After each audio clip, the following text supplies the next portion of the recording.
There we go. Recording is in progress. Welcome to our meeting. Thank you for everybody here, and thank you for those who are watching this after the fact. We're so happy to see you, and we're glad to share the message we have with you today. We'll go ahead and get started with our meeting right now with our bell. All right, and with that, let's do the four-way test. So if you're on it, you just see everybody's Rotarian. So yeah, you can unmute your mic and I'll click and you can just keep in time with the clicking that you see here. So the four-way test of the things that we think, say, and do. Is it the truth? The truth. Is it fair to all concerned? Will it build goodwill and better friendships? Will it be beneficial to all concerned? Awesome. Awesome. We don't have any guests or visitors right now. I don't see any anyway. So we'll go right into our announcements. This is Youth Service Month. So Youth Service Month, if you're wondering what's going on in the district, take a look at DAC-DB. There's lots of really good programs going on for us. Just our little group here, our little club here in District 6930. We are looking at building a partnership with a small school in Melbourne. More information on that to come. No promises, no commitments as of yet. We're looking to make that relationship official as soon as we can. So when we do that, that'll be really exciting to have a Rotaract club sponsored by us. It'll be fun. All right, as we discussed a couple of weeks back, we're going to introduce a new slide, a new agenda item to our meetings. And so it's at this point that I would invite you to open up your microphone, raise your hand, or say hello and tell us, how did I fix the planet this week? So what did you do this past week to fix the planet? Start thinking of something. I put some little icons to get your mind whirling. So did you help restore some wildlife habitat? Did you plant a tree? Did you change out some light bulbs? Did you recycle? Did you compost? Did you reduce? What did you do? Anybody have anything they'd like to share? I pick litter off the street. And you know what? It's so sad because that's actually a really great example. So I was at the beach this last weekend. I agree with you, Denise. I'm right there with you. I was at the beach and we had a great party, and there were some of the kiddos there were leaving trash, and so I was walking by them and picking up trash right there at the party, and I think it was great. I should have had one of those Rotarian at work shirts, right, Mike? Yeah. Picking up the trash right behind him and putting it in the receptacles. But yeah, I get it. Roger, I saw your hand come up there too. Yeah, it's funny. We do a lot of little things just on a daily basis. We don't even think about that actually help fix the planet. But one of the ones I did was take paints that were finished with and brought them to a kind of a recycling plant here. And so that just kept them from being thrown in the dump, and burned up. So that's it. Yeah, and we do that. How often does Palm Beach County do that? Twice a year when they come and pick up the batteries and whatnot too, or do they just open up the dump? No, they that's a good question, because this facility is close enough that I just bring those things like maybe once a month up there to do. But so I don't remember. Connie, I saw your hand come up there too. Yes, Emily and I have started gardening, and so we're doing a lot of composting and all that fun stuff. So it's definitely been a learning experience. Wow, I want to know more about that. Maybe not right. I don't want to put you on the spot, but I want to hear more about composting. That sounds like new speaker opportunity. It's been interesting. Mike, you want to share? Yes, actually. Last week we went to three different soccer games in Tacoma, which is an hour away, and we went in the electric car for all of those, including one where we had 5 of us in the car, including a 6-foot kid, and my son-in-law are 6 feet also. So that was one way of cutting down on the gasoline and the emissions. The second thing was kind of silly. It's educating the family I live with, my daughter, son-in-law, and 3 kids, that in your recycle bin, it's very important to break down the boxes. You just don't throw whole boxes, and, you know, whatever. That was it. That's a good point. And Roger, just to hammer on that, because you said it very well. You said, you know, little things we do every day, they definitely count and they definitely add up. And so I agree with you, Mike. I think I was talking to my wife just this last week, and she was throwing away a glass jar. And I said, well, let's rinse it out. Let's rinse it out first, because we don't want to put, like, if it's got a bunch of jam or something in it, you know, like, rinse that out. That makes it more effective. If not, it could theoretically not even be recycled. And then the other thing is, like, pizza boxes. She put a pizza box, and I was like, oh, you know what? You can't do that one. It's a greasy pizza box that goes in the trash can. So I think I agree. Educating on those little things is important. Hey, Sam, so on pizza boxes, what if you put the top of the pizza box in the recycle bin and threw the other in the trash bin? That's it. You read my mind. Yeah, I agree. And I forgot to share probably the most fun thing. It was like 3 weeks ago, but my little boy came home, and he's in second grade. He's in first grade. And he came home and he said, hey, we're growing beans. He had a little note from his teacher. They were growing bean plants. So he wanted to know about plants and the environment. So we had a really great conversation. I ended up getting a big pizza box and put a bunch of soil in it. We planted a bunch of beans. We watched them grow, and he had such a great time. So now he's all crazy about the plants and the environment. He loves to watch things grow. George? Yeah, a little while back, it was Earth Day. I pulled up at a light in my car, and there was two teenage girls sitting in the left lane. I was in the right lane, and I watched the passenger girl, throw a big bag of McDonald's trash out the window. And I rolled down my window. I said, hey, come on, it's Earth Day today. Why don't you go back and pick that up? And she flipped me off and threw her cup of soda at me and soaked me. And I said, oh shit, okay. And then the driver, the other girl, was screaming at the other girl saying, don't do that. He's gonna chase us and shoot us. And I almost laughed, but I was pissed off, but I just backed off. And I said, God, there's some crazy people out there. Yeah. What a terrible story, George. Now I want to know who this person is. Wasn't too long ago either. Yeah. Good Lord. Well, that's a terrible way to end it. Gee whiz. Well, I'm so sorry about that, George. It happens. I've had worse happen. Well, let's go ahead and move on to our happy bucks, sad bucks. Good news, great news, I guess. And Jula, if you watch this, you're going to be so excited. I was hoping to surprise you, but this is our eco-friendly rotary Venmo scan code. So if you have a mobile device, you can scan it right now and transfer money with Venmo. Makes it real easy. You can just if you have a smartphone, just point it to the screen and touch the link, and it'll either open up the app or bring you to an account, and you can create an account with Venmo if you want to use it. No pressure, just letting you know it's there and it's easy to use. So let's go ahead and start off with, how about sad bucks?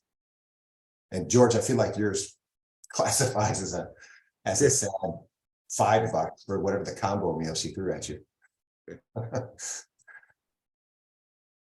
I'm sad. Well, not permanently sad, but I'm sad. I have some stuff going on at work where we're gonna move, and they've reserved like 4 days to move outside of the weekend, and I happen to be working normally on those 4 days, and now they are asking me to take up my holidays to spend on those 4 days, or if I don't want to do that, come back on my days off and sort of make up for those 4 missed days. And I know that legally they can't do that, but they're trying to, and they're asking me to. So now I have to go into this whole big discussion with them, and I don't like that. So I'm sad about that. Oh man. See, and I thought you were immune to that kind of thing in Europe. Oh, well, we do have it, unfortunately, but luckily I know what my rights are. So I just have to tell them that they can't do that. They'd like to try, of course, but you know. Well, I'm sorry you're having to deal with that. Yeah, thanks. Me too. Sorry, Denise. That's always uncomfortable. Because I like my job. I like my boss. You know, we have a nice working environment. So that's why I don't like to tell them no. Might be worth just a gentle reminder. Hey, just Yeah. so you know, these are the laws. Yeah. Well, You might put yourself at risk by I violating them. and I don't want to go down the rabbit hole, but didn't France, I think, oh, that's a French law, not an EU law. Okay, I was gonna say, didn't the company in France get fined like 70,000 euros for the fellow who answered an email after work? So you might. I think it's Germany as well, because Germany is very strict hours. So you cannot even log on your working computer after hours, because the company will get fined if you do so. Wow. Yeah. Wow. Mike, you had some sad bucks, Mike? Lighter sad bucks. Yeah. You know, part of the reason we moved to the Pacific Northwest, we learned a new moniker now. That's PNW. You see that everywhere, Pacific Northwest. But we moved out here to watch the kids play high school soccer, and Finn's team had 2 games at the end of the season on Thursday and Saturday, each in beautiful locations. And they each lost each game 1-0 on a late penalty kick call. Something happened in the box. So the second game, we would have gone to state, but our goalie made a save, and then he, with the ball in his hand, shoved a guy out of the way, and the ref gave me a yellow card and gave a penalty kick. And anyway, but I posted a picture on Facebook of the team introductions, and my grandson Finn is out there in the middle of the field, and in the backdrop is Mount Rainier. The games are in Tacoma, and just the fact that you can go play soccer and have this magnificent, regal mountain is just really incredible. So anyway, sad that we lost. There's always next year. A little different from flat Florida, right? From the deltas. It's just an amazing mountain that seems to come out of nowhere, and it's just magnificent. I'm not going to climb it, of course. I hear you, Michael. I lived there for 2 weeks before I ever saw Mount Rainier, and I was like, "Where did that mountain come from?" Because it was covered in clouds. So large. It's not in the middle of a range. I mean, It's in your face. Yeah, it's almost like you can reach out and touch it. It's beautiful. I never got tired of looking at the mountain. Good luck on your horse on Saturday. On my horse? Well, you had maids 2 weeks ago. Your husband did, so I hope you have maids this week. I think he's not going to run. He Okay. ended up getting injured, so he's just a little off. They said he's not himself. Yeah. Well, let's take a look at birthdays and anniversaries before we close with happy bucks. Birthdays and anniversaries. My wife's birthday is coming up soon, but not yet. So hold tight. Check the date. I'll throw in it's not a birthday or an anniversary, but it is Mother's Day, and I had a really nice Mother's Day with my mom and family, so it was really nice just getting to relax and spend some time with her. I love it. I'll call that our first happy buck. How about that? Okay, sounds Any good. other happy bucks? Go ahead, Denise. I'm happy that my parents got to see Jula today, because she's in Amsterdam. So they met and they had lunch together, which was really great. I unfortunately couldn't be there due to work, but I did get some nice pictures, so that's great. And I am also happy because I finished my presentation for today like 1 minute before this meeting. So it might look a little sloppy, and I'm sorry for it, but hopefully you'll enjoy it. Be great. It'll be great. Go ahead, Roger.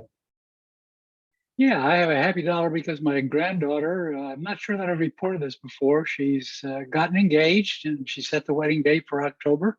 And it's going to be on Roanoke Island. So we're going to be going up and visiting her very shortly, and then again in October for the wedding. So happy about that. Congratulations. It's congratulations. Thank you. Congrats. Yeah, we got the bookends. She's 26 and I got a 4-year-old. So there you go. For grandkids. Wow. Wow. Well, I'll close out our happy bucks and I'll just say, you know, I shared a minute ago that we took the kids surfing. So last weekend, this past weekend, I took my boys surfing for the first time. My oldest had a good time, and he even managed to get up on his knees a little bit. So I was really excited to have a little surfer dude in Florida. So he's got a lot of work to do yet, but I'm really happy that he didn't get freaked out or scared or anything. It was a little choppy. Yeah. Mike, did you have one more? Yeah, I'm so happy to see my former excellent neighbor, Ed. You know, Ed and I lived 4 or 5 doors from each other a few months ago, and he moved to Colorado, and I've moved to Washington, and it's just great to see him, and all of you too. All right. Okay. Well, with that, let's Likewise, Mike and everybody.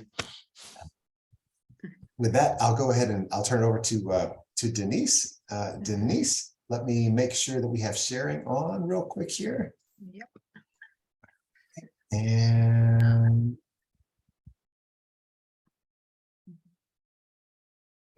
should be good there. Thank you. Right. Let's see. And hopefully, because I have some videos in there as well, because hopefully this will go the way I want it to. Did you do share with optimized video? I did, yeah. Can you Okay. see my screen? We can. Yep, Okay, good. So can you see my cursor as well? we can. Okay, so welcome. Let's see if I can get you back into my screen, because I don't see any of you, but as long as you see me, that's fine. So I went to Thailand at the beginning of April. This is roughly where I went. So I flew into Bangkok, where I stayed for just like one afternoon and a night before I flew on to Phuket. And from Phuket, so if you can see my cursor, there is Bangkok. I flew to Phuket, and from there I traveled north a little bit, where I just spent a couple of days on the beach. And then I did my liveaboard, which is the diving part of my trip. And that is this area over here, the Similan Islands. And they're actually pretty close to the border with Burma, because this right here is, or Burma, Myanmar, probably, as you know it. Burma, I think, is the old name, but anyway, the border is right here. So the most northern islands were pretty close to the border there. After the diving, I spent a couple of days in a nature reserve area right there. And then I flew from Phuket through Bangkok to Koh Chang, where I spent the last week of my trip before I traveled back to Bangkok just for a couple of days and had to fly home again. So there's going to be lots of diving in this video and in videos in here, and if you don't like it, please let me know. I can move along. So this was the first day. It was just the arrival at Lat Krabang, where I just, I was there in the late afternoon, so I went out for dinner. And of course, it had to be sushi because I love sushi. So, and there was a pretty good restaurant over there. And I went there and I went to a little market where there were just all these food stalls. It was like a sort of food truck festival thing going on. But there was so many different kinds of food. And I wanted to try it all, but then I thought, I'm at the beginning of my trip. If I get sick now, I'm going to be in some big trouble. So I figured, let's just not try that and go to a proper restaurant. But yeah, if this was the end of my trip, I definitely would have tried most of them, I think. If you have any questions, please just ask them in between, because since I cannot see you, just pipe up, please. All right, so after I traveled to Phuket by airplane, I spent a couple of days just, laying on the beach, reading my book, getting some good food. I ate a lot of food. I was lucky to go diving afterwards because I had to burn all those calories again. But it was really, really nice. The mango was fresh in season. So I had a lot of mango and sticky rice with coconut milk as a topping. And I had some grilled squid, some steamed squid. I do like my squid. I had grilled prawns. It was just, I basically just ate seafood the entire trip. So that was wonderful. Where I was staying, the name is Khao Lak. There's not much to do, but there is a tsunami museum because Khao Lak was one of the areas that was hit the hardest in Thailand. with the tsunami in 2004, Boxing Day. The boat that you see there right in the middle, it was swept inwards. They found it inwards 2 kilometers. I'm not sure how many miles that is, but it's like, I think like 1.5 miles or something inland, just to show how big of a force that wave was. These pictures that you see here, they're actually pictures of the resort that I was staying in. And that made it all the more difficult to visit the museum. The museum itself, it wasn't that big, and mostly it was just faded pictures that you could look at. But the fact that I was staying in that hotel and was walking through the street towards the Tsunami Museum, and then there you saw all those photos of the museum, no, not the museum, the hotel and the street just being completely swept away and destroyed. And to be honest, there were lots of other pictures as well that were quite gruesome to watch. So I did not take any photographs of those. Pictures of the bodies that they found, and also what those bodies looked like after a couple of weeks, which is not a pretty sight, of course. The Thai people are not that difficult with showing dead persons, strangely enough. I think it's something in their culture. But it was quite sort of like confrontational. But yeah, it was good to realize how tiny we truly are and how forceful nature can be. So yeah, but what I really found how do you say, well, interesting, so to say, is that the Thai people, they recognized pretty early on that they could not identify Western people as well as Thai people. So what they did immediately in the beginning is that they separated the tourist bodies from the local bodies, and they brought them to different temple areas. They brought them to temple areas for a specific reason, because Thai people believe that after you die, your spirit will roam around. And they believed that the spirit would find peace and sanctuary on the temple grounds. So that's why they bring you to the temple grounds. And that's where they leave you. And they called in the help of the Australian people, the Australian government and forensic teams, because they figured, and quite rightfully so, that the Australians would be better equipped at identifying Western people. So that's why the tourists were separated. But it did cause a lot of unrest amongst the tourists, because they were driving past temple grounds and they would see monks burning bodies, and they would be very afraid that the same would be happening to their loved ones, that they would be burned on temple grounds without even identifying them. But that was probably, we cannot say for sure, of course, not the case. They were burning the Thai bodies mostly, and they had to, because there were literally hundreds of thousands, so to say. There were so many people dead, just alone in the city that I was staying at. Well, city, it was actually a tiny town. I think there were over 6,000 people who died. So, just imagine in all those other countries and beach towns and cities, it was horrendous. And you can still see the effects of the tsunami today, because the wave that crashed into the land, it corroded the land as well. So the shore, the coastline of Thailand was forever altered after the tsunami. So that's a very interesting thing to see.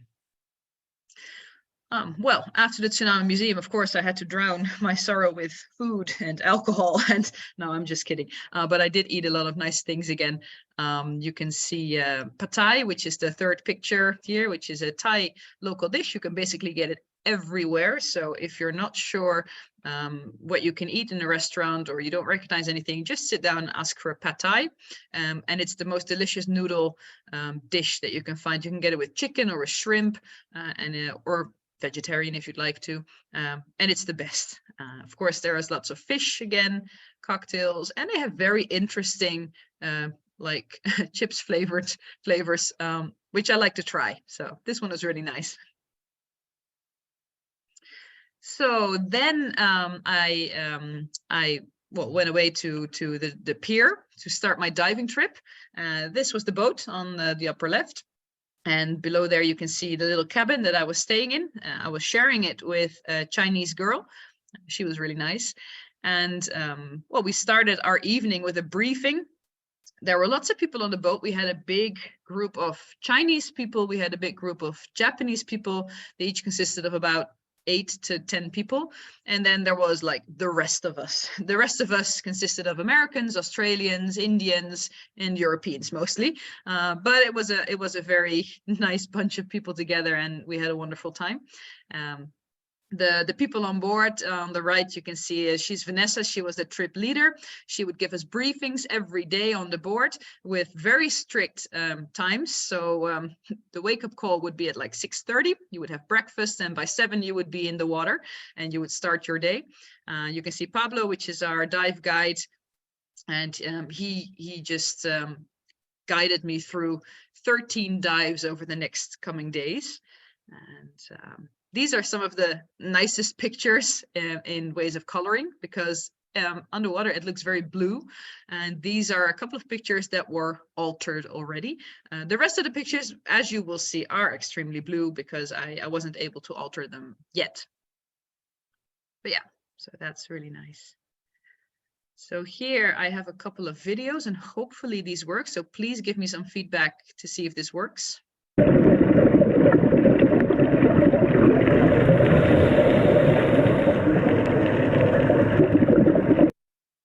So did everybody see that? Yes.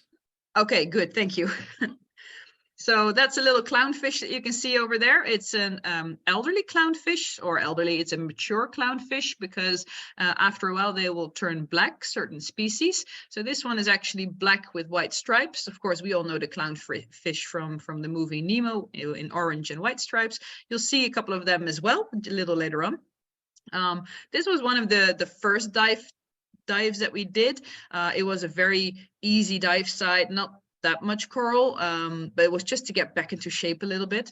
And we did get a nice surprise in the next video. You will see a sea snake, and it is the banded sea snake, which is actually the most, I think I'm saying this correctly, but venomous snake that there is. One bite, you're gone. So you don't want to get too close.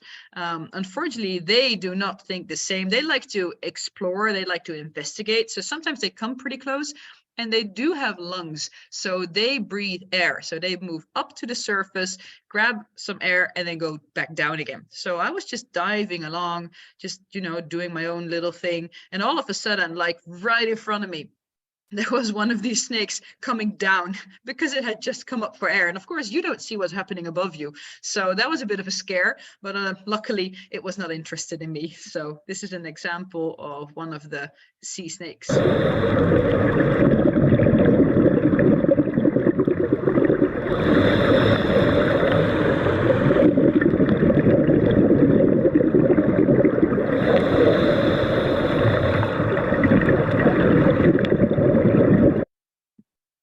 You might notice sometimes in the videos that the water looks a little bit blurry, like you're almost looking through glass. That is actually a cold sort of flow underwater. So there are currents, so current is the right word, and some of them, they contain colder water, and that's what generates the sort of strange, sometimes a bit foggy view in the water. You also have a big cold current, which is what we called it the green monster, literally because it is green. So it looks like a green fog that is coming towards you underwater. And as soon as you see that one, you have to get out of the way, because that's a current that will drag you to the deep quite fast, actually. And unfortunately, we did encounter it in the second dive. We got surprised by it. So we were almost in the middle of it, and we had to swim pretty quickly to get out of it. And unfortunately, by the end, when we got out of it, I was so out of breath that I started to hyperventilate. And it also probably, in hindsight, has probably to do with the fact that I had COVID in November, and probably my lungs are not quite the same. They have some damage because I had some breathing difficulties sometimes, and I got a lot faster out of breath than I usually do. And because I hyperventilated, I shot to the surface. So it was basically considered a diving accident. But luckily, I went up. I tried to control my breathing somewhat, and because of that, I didn't shoot up too fast. I went up sort of semi-controlled, so that yeah, I didn't suffer any negative side effects from it. But it did spook me for the rest of the dive trip, so I was not as comfortable, unfortunately, as I usually am underwater, and that's what I'm pretty sad about. It's probably part lungs, part COVID, and part how do you say it, mentally. Now it's in my head, so now I'm scared, but hopefully I can do some other dives in the future and work through that. Denise? Yeah. So at what depths are you typically diving? Sorry. Around 60 feet or so, or? I think I can go to 100 for American standards. It's 30 meters that I can go to. Okay. So I think that's 100 feet, right? Yes. Yeah, so that's what I can usually do. But I have noticed that I'd like to stay a little bit more shallow, because that's where most of the nice critters are, and I like to search for those tiny critters in between the corals. So yeah, that's what I found out this trip, that I like that most. But it also might have to do something, with the fact that, at the deeper ends there are more currents, and those scare me a little bit right now. So that because I used to go, I used to get a kick out of going as deep as possible. That changed this trip. So yeah, but yeah, it was beautiful. All right, let's see if I can get to the next slide. All right, so here's the next slide. Again, 2 videos. This was a moray eel that we encountered. There are quite a lot of moray eels down there this was the Andaman Sea. Basically, they're everywhere, because they were in other countries as well. But these are the big moray eels. And later on, I visited the Gulf of Thailand, which is on the other side of the mainland. And there were some moray eels there as well, but they're tiny. So yeah, here's an example of the big one.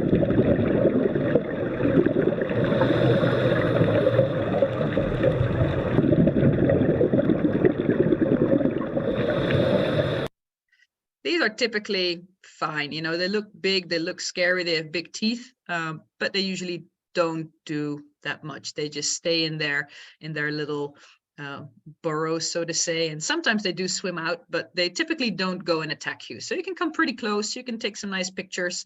They'll sort of smile at you and then you go on your way. But as with all the other wildlife underwater, you don't go towards them, and you're not going to be in their face, and definitely no touching. So yeah, just keep your distance and it'll be fine. We also saw a lot of I'm not sure what the plural is, octopuses. I'm not sure what it is, but I think we just call them octopus. Octopus, that's the plural. Plural, yeah, and singular. Okay, good to know. Octopuses. Octopuses. I'm just kidding. I'm joking. Oh, Sorry. okay. Okay, I'm learning something new every day, but I like the way that they change color, and there is an example of it in this video.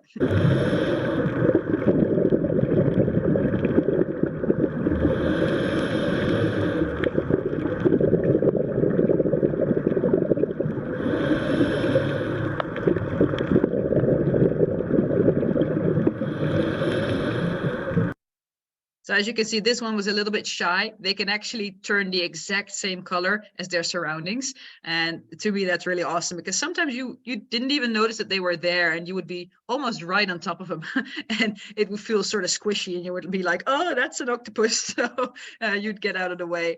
But yeah, I really like those guys as well. Let's see, there we go. Here are some pictures. So this is our dive guide, Pablo. He's pointing out this big sea cucumber. They clean up the messes on the bottom floor and they walk around there. They're pretty big, actually. I hadn't seen these big ones before. I saw the smaller ones, but that was in the Gulf of Thailand. So that might be a difference in species. We saw some starfish. And as you can see, sometimes the visibility was quite bad. Actually, the entire trip, the visibility wasn't that good at all, unfortunately. So hopefully when I get back a different time, it will be better.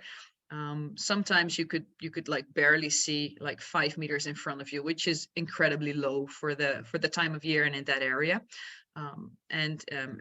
Also, as you can see, is that it looks very blue, but once you shine a flashlight on certain objects, you can see the colors pop out. And this is a nice example. You can see the blue, you can see the red, you can see the yellow. And this typically would have all looked blue or green underwater. And here you can see a different type of, I think this is not even a starfish, but it's like a sea spider thing or something. I have to look that one up because I'm not quite sure, but I like the contrast of it being on this big piece of coral. And then again, I was saying that the moray eels, they tend to stick to their burrows. Well, sometimes they do swim around.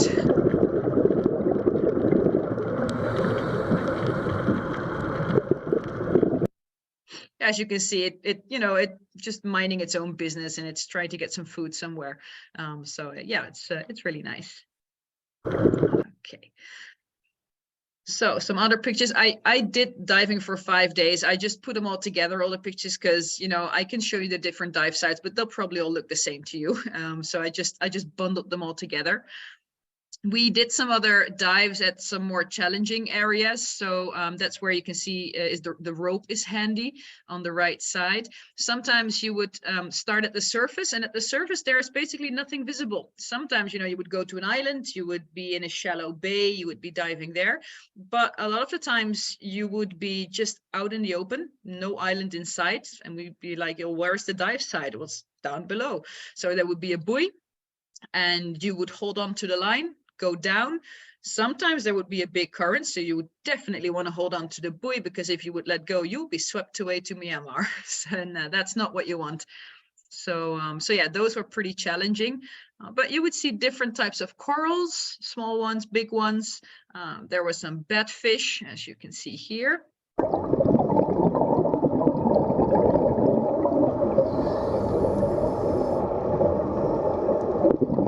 And they're just out in the blue, as you would call it.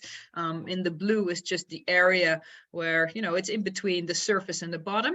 It's also the place where you would have the best opportunities to see some big animals like whale sharks, manta rays, regular sharks. Unfortunately, we didn't see any. I mean, those would be on the top of our list. We had hoped to see a couple, but that's wildlife for you. So you have to be lucky. But luckily there were lots of other fish as well, like these blue ones.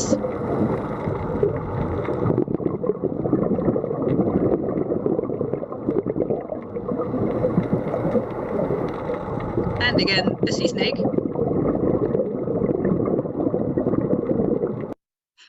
So yeah, sometimes you would be surprised from every angle that you're looking at. Let's see, next one. So this was our little dive group. It was just the 6 of us. Again, Pablo was our dive guide. Then we had Lars. He is a retired, what do you call it? He was in the army. I'm sorry, I couldn't get to the word. So he is a retired veteran. Then there was Pauline. Pauline was French. She was a doctor. Then we have, I forgot her name because she has a beautiful but extremely difficult name. She was Turkish, and I can't remember what she did, but she was really nice. And then we had Jerome, and he was French as well. He wasn't that talkative, but you could trust him under the water. He was very nice and reliable. So yeah, we had a really nice group, and it would always be the same group. And so yeah, we would go out, and Lars, the veteran, he was my dive buddy. So we would have each other's backs underwater, which was really nice because him being a veteran, he was very, very reliable as well, and very strict with his timing, which I like. So yeah, I was happy. So underwater, again, we saw some stingrays.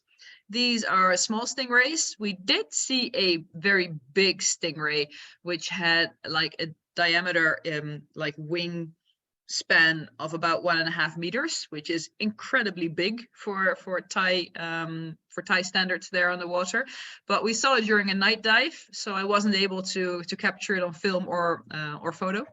There are lionfish.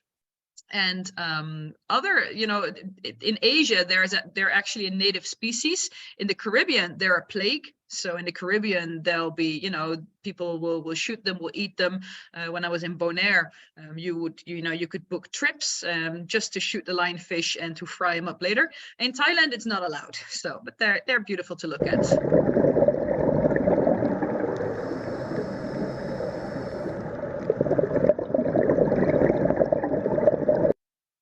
And then one of my favorites over here, these are the little Nemos that everybody knows.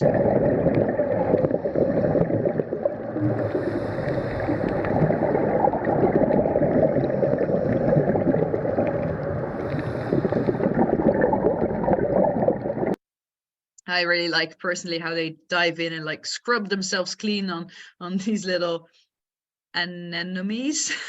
I'm not sure if I'm saying it correctly, but yeah, those are one of my favorites. Okay, all right. So these are 4 videos because these were all taken at one of the most beautiful dive spots that Thailand has to offer. It is called Richelieu Rock. It's a French name. Legend goes that it was discovered by Jacques Cousteau, and that the colors of the rock that he saw underwater reminded him of the cloak of Cardinal Richelieu, and that's why he named it that way. Of course, there are different versions of the story, so we don't quite know what is the truth, but there were so many fish there that it was insane, because basically the bottom there of the sea, it's all sandy bottom. There isn't much to do around there. And then you have Richelieu Rock, which is right in the middle of that sandy bottom. So naturally, all the fish, they just gather at that rock and they'll swim around. It's a big cleaning station. So also the bigger fish, they will linger about. There will be tiny fish that'll come, they'll clean the bigger fish, and then, they will go off again. But I have 4 videos here just to show you the beauty. First off, I'd like to show you my personal favorite fish, which is called the boxfish. You will see why, because it has the shape of a box.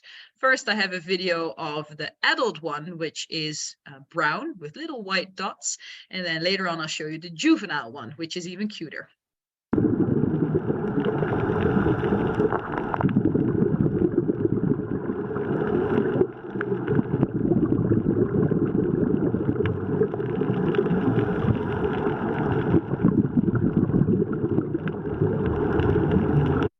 I like its little kissy mouth. So that is really one of my favorites. And this is the juvenile one, just like with any babies of any species, they're always a little bit cuter, but there we go.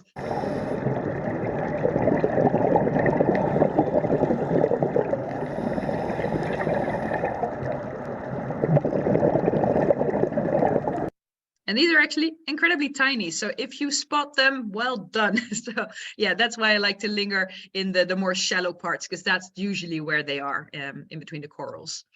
So here we have a fish that we call, I believe this is called a trumpet fish. It is extremely long and narrow. And this one was very curious. So it came very close to me. Oh, wait, next one, I'm sorry. This one. There we go.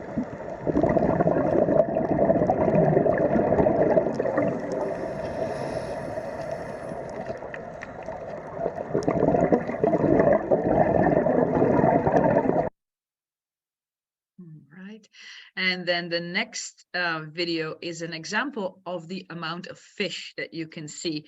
Like everything that's moving in this next video, it's fish. So it's you truly feel like the Little Mermaid sometimes. I mean, I'm a bit bigger than a Little Mermaid, but still, it brings back memories from the childhood.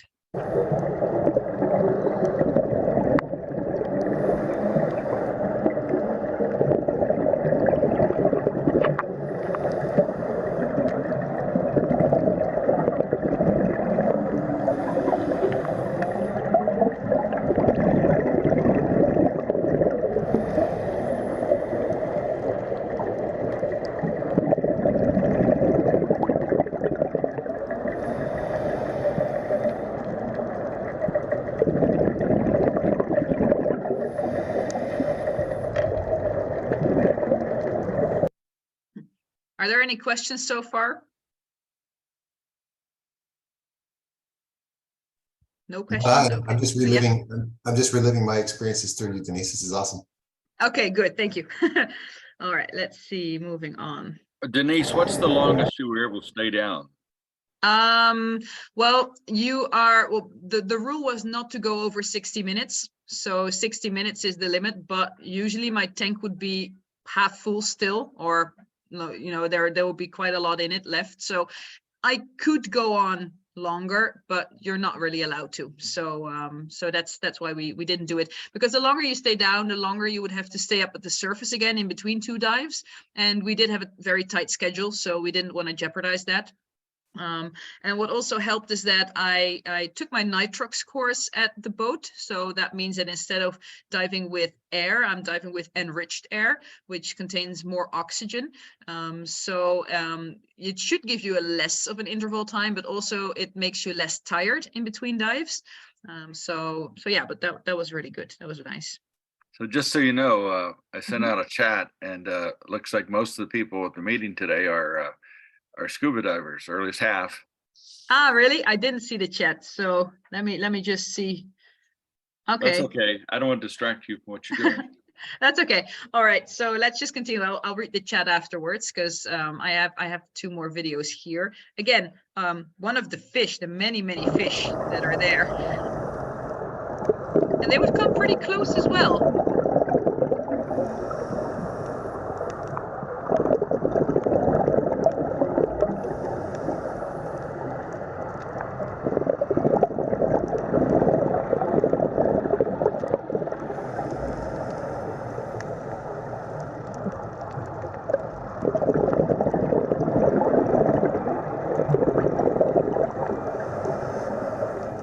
Like sometimes you would be swimming around and, you know, you would turn around and all you would see is a wall of fish. And you would wonder where all your buddies are because, you know, they were just behind the fish, but you just couldn't see them. There were too many. So yeah, we also saw a lot more corals as well. And this was one of my favorite encounters, actually. This was a turtle that we saw. Again, this was a very curious turtle. I did make a video of it. You'll see me turning the camera away quite sudden because I was scared he was going to bite my head. So yeah, that's a little part you have to just rush through, and you'll see him again in the end.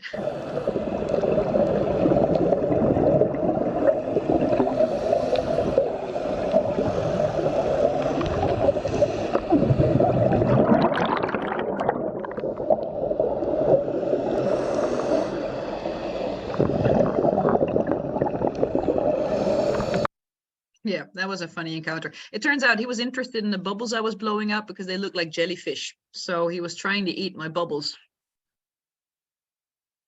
Okay, there you go.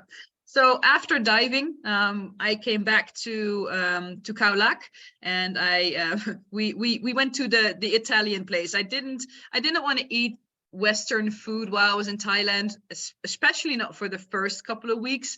But after diving, I thought we'd earned it because I was craving some pizza. And I met up with the Australian people that I met on the boat, and we had a lovely dinner at the place called Pinocchio's.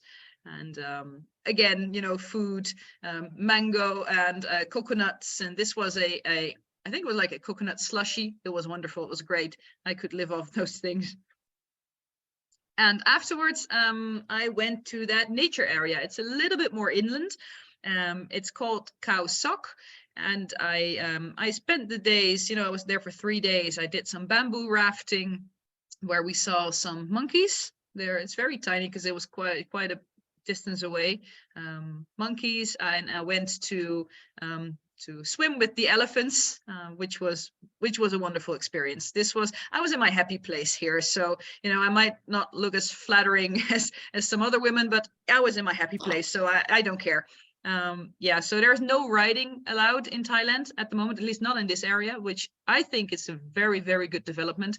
They want to protect the animals. They are in sanctuaries. There is no riding allowed in most places. But what you can do is interact with them in the river if they want to. So it's all up to the elephant. If the mahout, which is the caretaker of the elephant, they have a very special bond together because they work all the time together. If the mahout says, you know, she's not feeling happy, don't go close, you don't go close. I mean, you respect the elephant. But this was a very friendly lady of 51 years old. And she was very affectionate and she liked cuddles. So, you know, I was happy. I would be in my happy place too, Denise. Yeah. Wow. That's something. That's really something. Yeah, she was so nice. So the next day I went to the big lake that is there. The lake is actually not that old. It is 34 years old. Before that, it was just jungle area. But the Thai government decided to create a big dam and thus created the lake. So actually the tops of the mountains you see, you know, those are like the very, very tops. This lake is incredibly deep. So let's just get my cat out of the way. So yeah, sometimes you would see some dead trees still, you know, coming through the surface of the water, which would remind you that, you know, there's a lot more going down, a lot more jungle that is still there. Some houses as well, because the Thai government actually had to buy a lot of families out to move out of the area. They relocated them in Thailand. But this area where the left picture is taken is called the Ha Long Bay of Thailand. Ha Long Bay is a very famous place in Vietnam. Probably most of you have heard of it, but this is Thailand's Ha Long Bay. It was very, very beautiful, very idyllic. We also went on a jungle tour. So this was our guide, and he was explaining to us the difference between the lianas that are hanging there, and also what to do if you're ever in a jungle and you are without water. Where can you get fresh water? He said, well, you can get it from like rivers and wells, but you don't know if they're contaminated. So there are actually lianas that contain water, same as bamboo. And he showed us the difference where you could get the water from, which was, you know, I'm not sure when I'm ever going to use it, but hey, it's going to be in that drawer somewhere in my head with useful information for, you know, you never know when you get stuck in a jungle. This plant over here that you can see, that is wild garlic. And I personally did not know that wild garlic looked like this. So I thought it was very interesting. Might also be interesting for the you know, the people that like plants among us. We also it looks like ginger almost. Ginger. Oh, I'm sorry. It's not garlic. It's ginger. Yeah, it's ginger. Yeah. Wild ginger. I'm sorry. Yeah. No, that's okay. I'm happy that you're reminding me. Okay, good.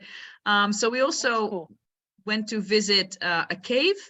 The caves that are there, they're not like the caves that I'm used to, because I visited a lot of caves in France, and they are all very accessible. You know, they have nice paths, they have lights, they have railings, just name it, and they have it. These caves, well, you can see they have a little sign in there, just an arrow pointing in a general direction. That's it. So you bring your own lights and you just watch where you walk, basically. So yeah, that was quite an adventure. We saw some bats as well on the ceiling. It was a tiny cave. It's probably a lot deeper than we went in, because, you know, you could go further, but you'd have to crawl. And since I'm sort of claustrophobic, I did not want to do that. And luckily we weren't asked to do any of that. So it was just a short visit, 10 minutes, because it was quite stuffy inside the cave. So I didn't really want to stay there any longer. But it was interesting. It was beautiful. The place that I was staying in contained lots of beautiful plants. I don't know the name of most of them, but I did like the way they looked, so I just photographed them all. These are all native plants from that area, and they were growing abundantly in the garden. So each morning you would wake up and you would see all these flowers. You could smell them. Yeah, so it was a little piece of paradise right in the middle of Thailand.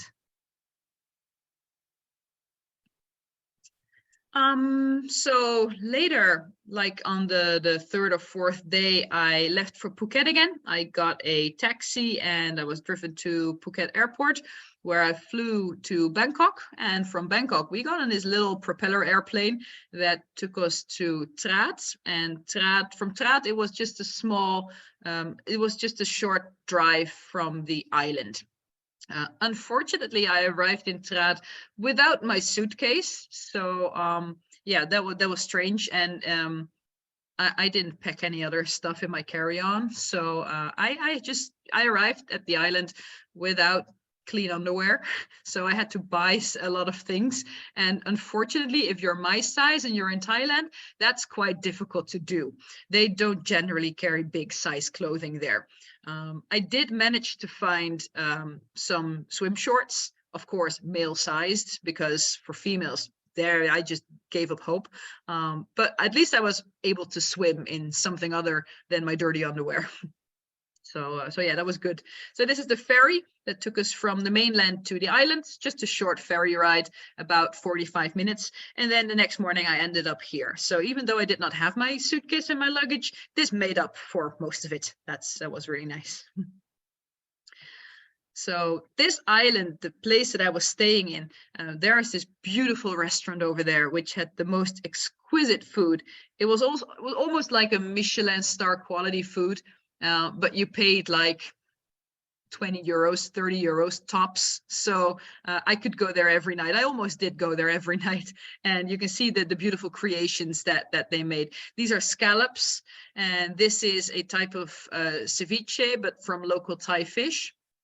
And this is a juice from a specific type of flower that grows there. And apparently it lowers blood pressure, lowers your cholesterol. So yeah, I thought that's healthy. Just, keep it coming, because I can use some of that. Basically, these 4 or 5 days, all I did was eat and get massages. And when you get massages with dogs, there's nothing better. So I was in my happy place again. More food pictures again from the same restaurant, just to show you how there were like little paintings, little art, exhibitions that you were looking at. You were almost afraid to eat it, but everything was so good. These ones on the left, they were little cups with minced chicken, and these were little crab wontons with gold dust on top. This was the restaurant. Yes. Denise, did you eat any street food? I did. I have to think about that. Did I eat any street food? Sort of. The last day in Bangkok when I was with Thai friends. But the thing is, I like to do it, especially when I'm with somebody. But since I was traveling alone, I was always a little bit scared of getting sick and not getting any help. So that was kind of holding me back, because usually I like to eat street food. But I didn't. I just wasn't. I wasn't there for like the right opportunity or something. A friend of mine just returned, and he posted pictures of himself eating tarantula. Yes, you can do that. That's a hard pass for me. So I know where to get them, and I specifically avoided those areas. And what's the other one? The arachnid. What's the other one called? Scorpion. Fried Scorpions. Yeah, there's scorpions. There's tarantulas. You can get all sorts of insects, really, but yeah, not for me. I tried mealworms once. That was okay. I was done after that. I stick to my pad thai and chang on the beach. Yes, definitely. I prefer this over the tarantulas. Denise, Yeah. I got a question for you. Did you have to, on your dive trip, did you have to be pre-certified? You can't fill your air tanks here without certification. Do you have that, or did they give it to you? Oh, well, I am certified. Yes, I am an advanced diver. Now with the nitrox certification as well, but they do fill your tanks for you there. You just have to check the proper gas mixture. So you have to check that before you dive. Great. All right. So of course, I did like the diving, so I couldn't leave Thailand without doing one last day of diving.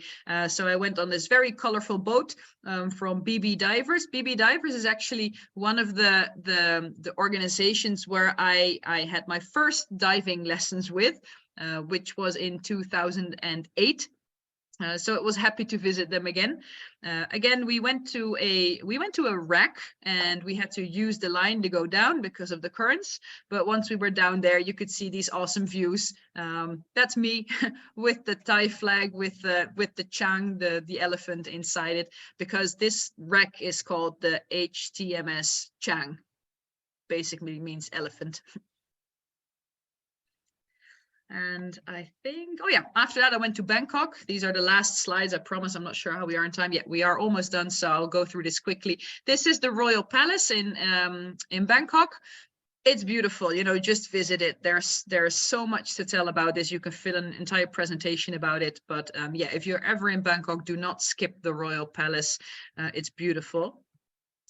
This might be interesting for Americans as well, because this is the Jim Thompson house. It is not very well known in Thailand, but this house was owned by Jim Thompson, an American who was actually an architect, or that's what he studied.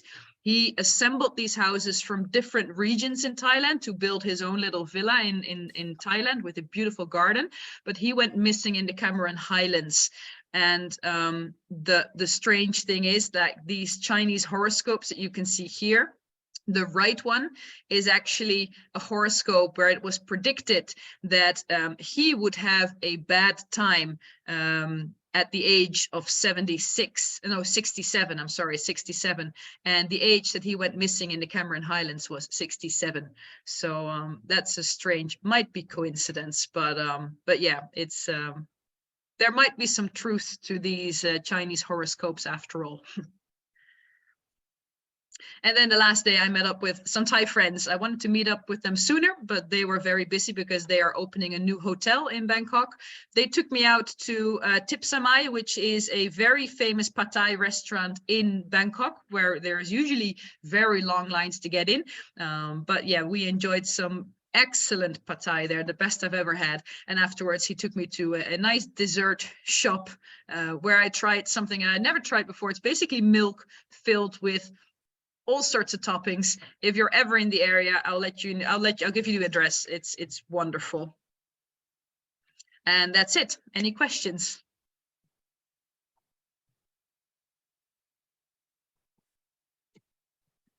Looks like Roger has a question. Hey, actually, I had two of them. First, I heard you say this, that when you learned to dive, it was with this particular company. So how many times have you been to Thailand? I've been to Thailand 6 times. Wow. 6, okay. So Yeah. that's definitely one of your favorites. The second was Yeah. the quality of the camera work was great. So it couldn't have been an iPhone. What did you use? I was using a Nikon underwater camera. I actually have it right here. It's a Okay, small, George, get ready. It's a small handheld camera. It's this one. So it basically looks like a regular digital camera that can go up to 100 feet underwater. And did you use that for the land shots as well, like the last slide with your friends? No, those I used my Samsung for it. Samsung. So this Okay, is just for great. the underwater pictures. Nikon. Thanks. All right, thank you. Mike? Yes, for my Florida friends on this call, or Denise, what type of sea turtle was that? I think it was a hawksback. Hawksbill? Yeah, hawksbill. That's it. Yeah.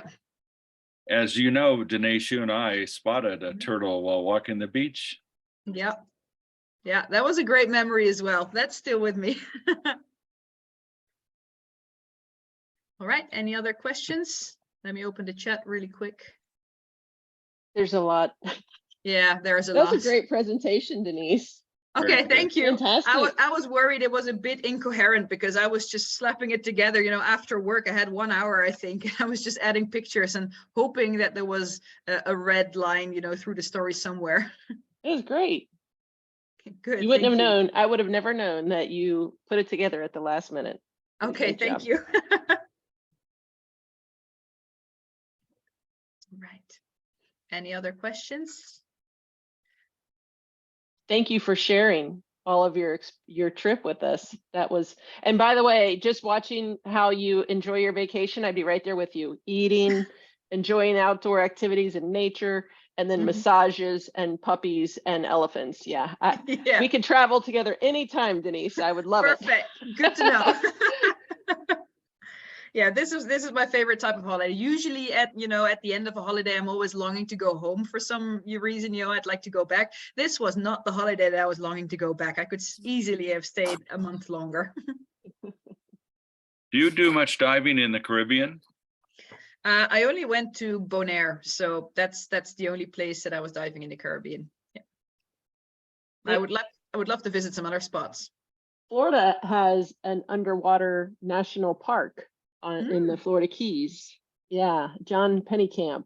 And we went with a group that wasn't certified, so we were snorkeling, but we actually saw what's called a bait ball.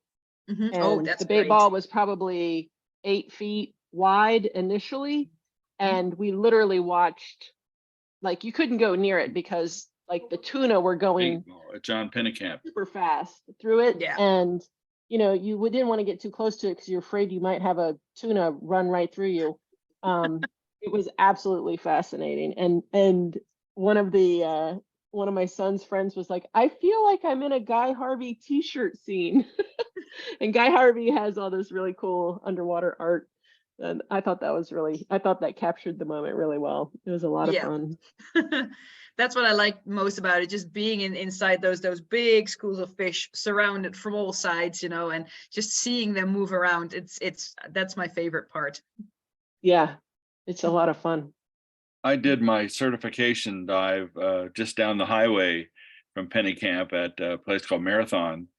And I will never forget that for our first dive, they took us down to 70 feet and sat us, we're sitting and on the bottom, and to see a giant grouper staring you in the face, or a gar, or some of these fish, and it was truly the undersea world of Jacques Cousteau. It was just a remarkable moment in my life. It must be Dave, like going into outer space and orbiting or something, or having that view of the Earth from above. Yeah, that's what I imagine it to be like. Yeah. Right, Dave? Right. Well, I started diving when I was 15 and up in Connecticut, and it was sort of a short season. Then I went to Lake Ontario and worked up there, and talk about a real short season, but that's when I had to buy my first dry suit. And then when I got the opportunity to move to Florida, I said, I'm going there and I'll be there in 2 weeks. But and then I saw Jacques Cousteau at the Space Center. And that's cool. I was kidding with him a little bit. This is when they flew, one of the astronauts flew his red watch cap on a shuttle mission. And I said, oh, yeah, I sort of followed you. I said, I started out swimming in inner space, and now I'm working in outer space, so to speak. So anyway, he got a little chuckle out of that. So, well, that's amazing. I'm sorry that Ed left the meeting, but in Aspen, Colorado, there is a sanctuary in honor of John Denver.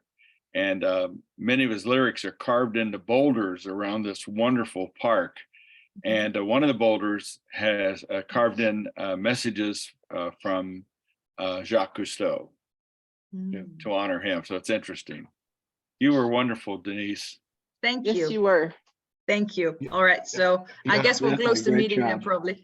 Well, I just wanted to say one thing before Michael brought up scuba diving and stuff. But since joining this Rotary Club and doing the Zoom meetings for 1.5 years now or so, I've visited more places in the world than I ever would on my own. So I've seen the world. Good. So thanks for sharing everything. Yeah, You're it's welcome. wonderful. I love the fellowship of how everyone shares their, exotic trips with us, because it feels like, and Denise, you did such a great job. I felt like I was there with you. So Thank you. without having to sit on a plane for a day. Yeah, it's a long journey. It is. And I think from the United States, depending on where you are, you'd have to fly through Korea, I think. So it's quite a long way for you guys. Yeah. Well, thank you for, and Truck Lagoon. I bet that's on your bucket list. So Oh, definitely. There is so much on my bucket list. It's endless, but yeah, definitely. I would like to visit it. And if you ever get a chance to go to Grand Cayman, the diving there is exceptional. It's the most beautiful place I've ever been diving. Good to know. Thank you. You can literally be in a parking lot and jump off the wall with a tank and see the most beautiful places. So We've that done sounds walk-in amazing. dives there. You just walk in with your equipment. It Yep. sounds like Bonaire. It's the same on the island as well. Yeah, it's really nice. Great. Thank Well, you thank for you. the advice. Yeah. All right. So with that, I think I am the one to close the meeting now because I thought I was host now. So yeah, let's close it off with our Rotary motto. Service above Service above self. self. Service above self. Thank Love Bye. you you. all. Nice to see you all. Have a great day. You Bye-bye. too. George, I love you. Bye. Bye.